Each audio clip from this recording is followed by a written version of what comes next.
ও এখানে দাঁড়িয়ে কি ভাবছে একা? মনে হয় খুব টেনশনের মধ্যে আছে। ওই কি ভাবছো তুমি? কি হলো?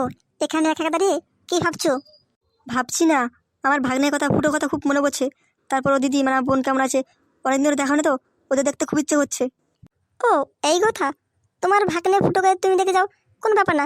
তোমার দিদিকে, তোমার ভাগ্নেকে, ফুটোকে এখানে বেড়াতে নিয়ে আসো, তা তো ভালোই হয়। হ্যাঁ গিন্নি, ভালোই তো বলেছো। দিদিকে আর ভাগিনাকে এখানে নিয়ে আসি, কি বলো? ওটা আনলে ভালো হয়, তাই না? হ্যাঁ, এখনই বেরিয়ে যাও, তোমার ভাগিনাকে আর তোমার দিদিকে এখানে বেড়াতে নিয়ে আসো। গিন্নি, তাহলে তুমি বাড়িঘর গুছিয়ে রাখো, আমার দিদিকে নিয়ে আর ভাগিনাকে নিয়ে এখন আসবো। না, আমিও যাই, গিয়ে ঘরটা গুছিয়ে রাখি।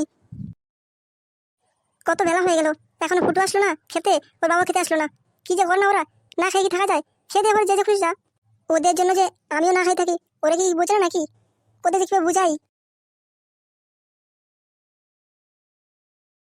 কি হলো গিনি, এখানে দাঁড়িয়ে দাঁড়িয়ে কি ভাবছো?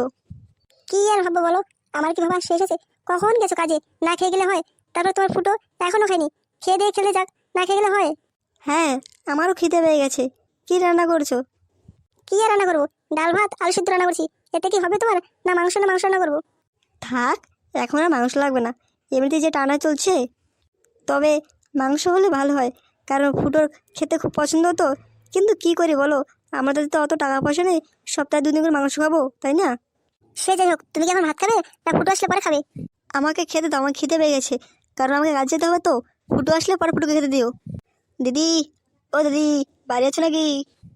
ওকে শুনছো? ফুটোর মামার বলা মনে হলো না? মনে তো হলো ও আসছে। আরে, এ তো মেঘনাদের জল, শালাবাবু যে, কতদিন পরে আসলে, দিদি বাড়ি তো আসাই হলো না। তা বলো, বাড়ির সবাই কেমন আছে?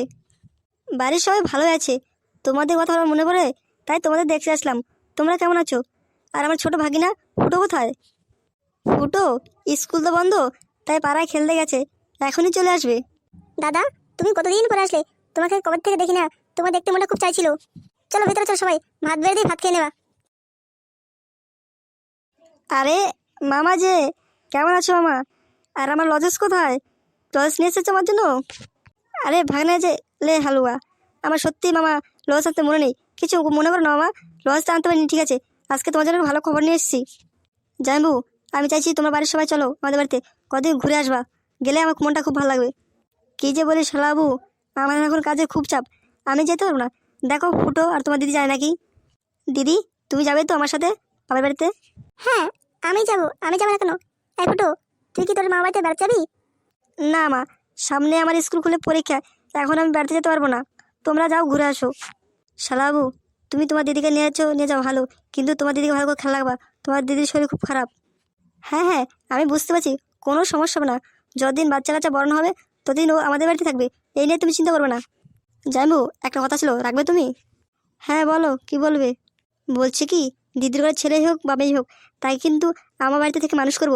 তোমরা কি রাজি আছো? ঠিক আছে, তুমি যখন ওর সব দায়িত্ব নিতে পারবে, তাহলে আমার কোনো আপত্তি নেই। চলো সবাইকে খেতে দিই, সবাই খেয়ে নাও। মা, আমার খিদে না, আমি এখন খাবো না। ও গিন্নি, আমার অতটা খিদে পায় নেই, এখন আর খাবো না, একবার দুপুরে ভাত খাবো। এক কাজ করো গিন্নি, এখনই সকাল সকাল তুমি তোমার বাবার বাড়ি চলে যাও, আমি আর ফুটো দুপুরে ভাত খেয়ে নেবো, ঠিক আছে? ঠিক আছে, ফুটো, তুই তোমার সাথে সাবধান থাকিস, আমি তোর মা বাবার বাড়িতে যাচ্ছি। হ্যাঁ দিদি, চলো।